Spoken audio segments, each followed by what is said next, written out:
Hello, friends. This is Bob Wilson aboard the 20th Century Limited, one of the world's great trains, where we have a host of travelers today and some very interesting people. I'm going to ask Dr. Anatole Rappaport to be our guest. He is a well-known pianist and is research associate in mathematical biophysics at the University of Chicago. Dr. Rappaport, I believe that for some years you spent a great deal of time, didn't you, touring and as a pianist? Yes. In the years before the war, I was a concert pianist. I toured Europe, Mexico, and this country extensively. What about your musical education, Doctor? It was mostly in Vienna, Austria, that I got my musical education at the State Academy. From 1929 to 1934 is when I studied there. What about your interest in general semantics? I became interested in semantics while I was in service. I was in Alaska at that time, and I read Science and Sanity, Language and Action, and other literature pertaining to general semantics. I became very deeply in the subject and began to contribute to the Journal of General Semantics, etc. From then on, I was an active participant in all the activities. Doctor, are general semantics being taught in the schools today?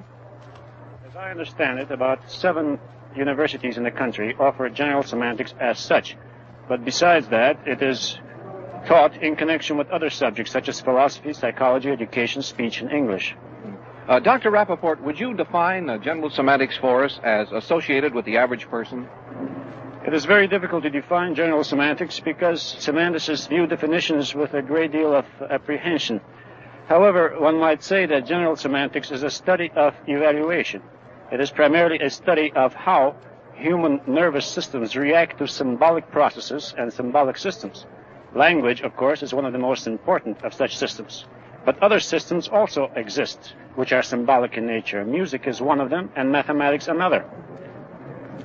What about the average person today? In other words, in semantics or the evaluation or something, if you take 10 average people, they would all evaluate some particular one thing differently, wouldn't they? That's right. That's one of the basic ideas in semantics. The fact that seemingly the same things are evaluated differently by different people.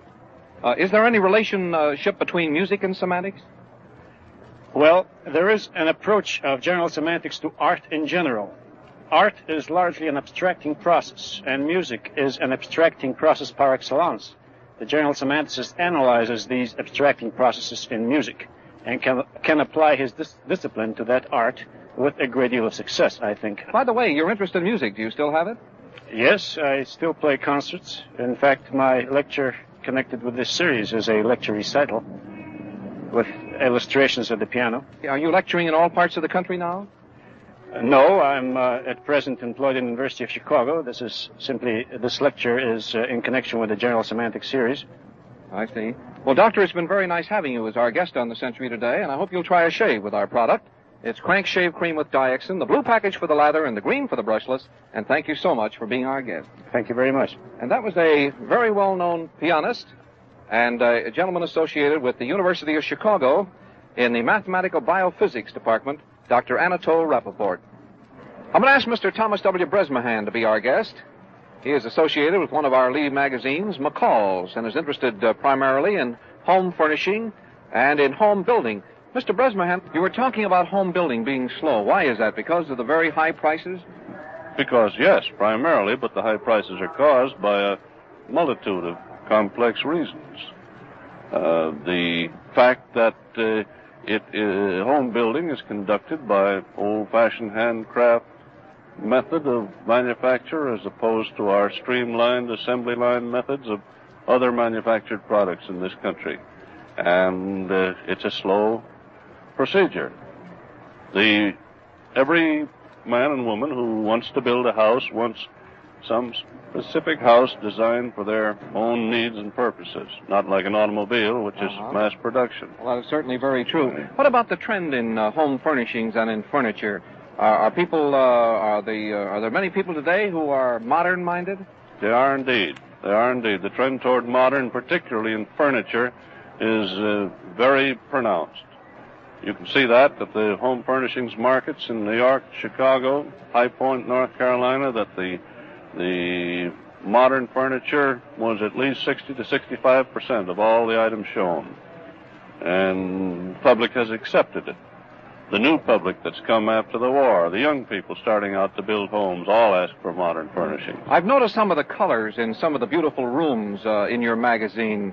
What is the predominating color? I noticed, for instance, last year that there were a lot of dark greens and whites. Yes, green is coming very, very strong, coming fast this year. But the bright colors, the strong colors, are going to be popular now. The mills have learned how to work with them. Pastel shades are good.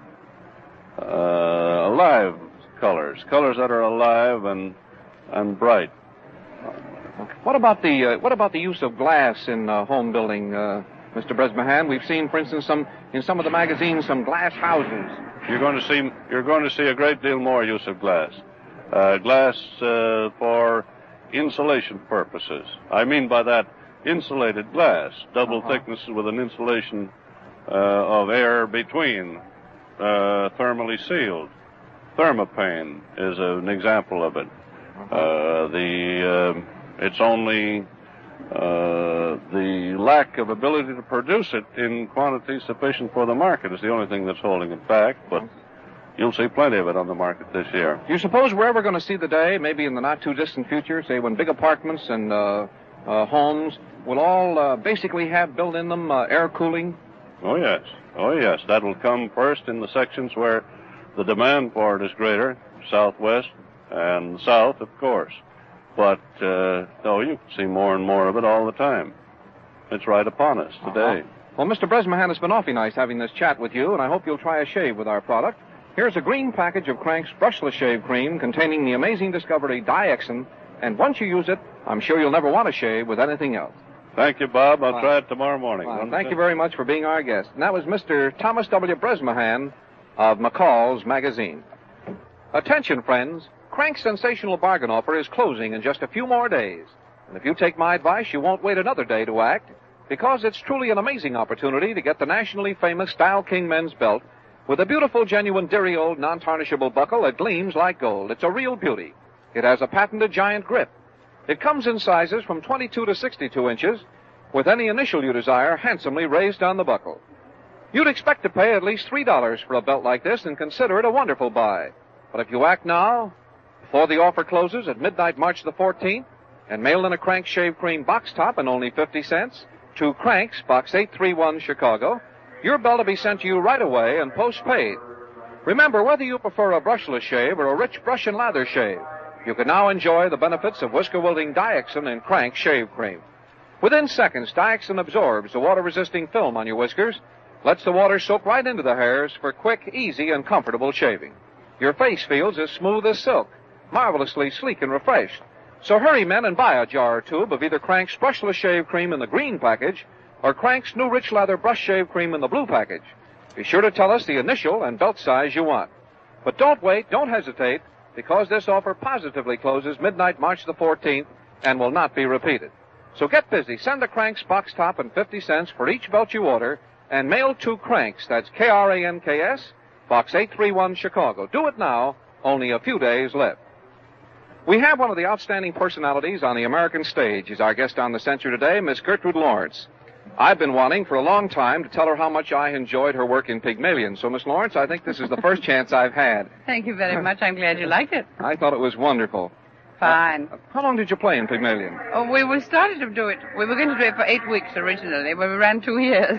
It ran 2 years, huh? I always sort of regretted, even though I liked the lady who played the part in the motion picture, that you didn't make the movie. Well, I didn't. Wendy Hiller? Yes, Wendy Hiller and dear Leslie Howard, of course. Yes, and Leslie Howard. It was wonderful. Right. And you were in Chicago to play Lady in the Dark?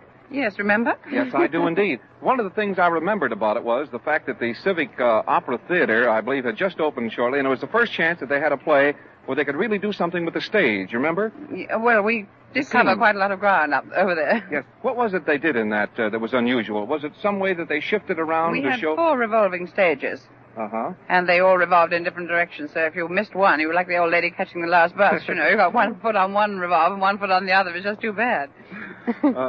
In the beginning, you were in Private Lives with Noel Coward? Yes, I was with Mr. Coward in Private Lives, but I came here in 1924 with Charlot's Review, originally. Uh-huh. 1924. What was and that? Now I'm doing Tonight at 8:30, which is another one of Noel Coward's. plays that we did together in 1938, and now we're doing it again in 1948. Yes. Miss Lawrence, you're originally from England, aren't you? That's right. Can't you tell? Yes, indeed, you certainly can with that accent of yours. And you got started in your dramatic work over there? Oh, yes, when I was about 10 years old. Uh-huh. What about the motion pictures? Have you done anything? I've made about 8 different motion pictures in England, though, with Corder and various people. I've never made any in Hollywood. I imagine that you have been looking with interest at the advancements they've been making in motion pictures in England. I think in the last 2 years they've made tremendous strides. Well, I think they have too, but I think they've made particularly a good stride during the war, when they could turn out Henry V and pictures like that during the bombing and the Blitz and things like that. I think that's very much their credit. Yes, indeed. Are you looking forward to Laurence Olivier's Hamlet? Very, very much indeed. And we're also bringing over Michael Redgrave's Macbeth. Oh. Very soon. We had, you perhaps will recall his name, we had Mr. Rank's partner on the Century just about 2 weeks ago, a man who's made many of the big motion pictures in England.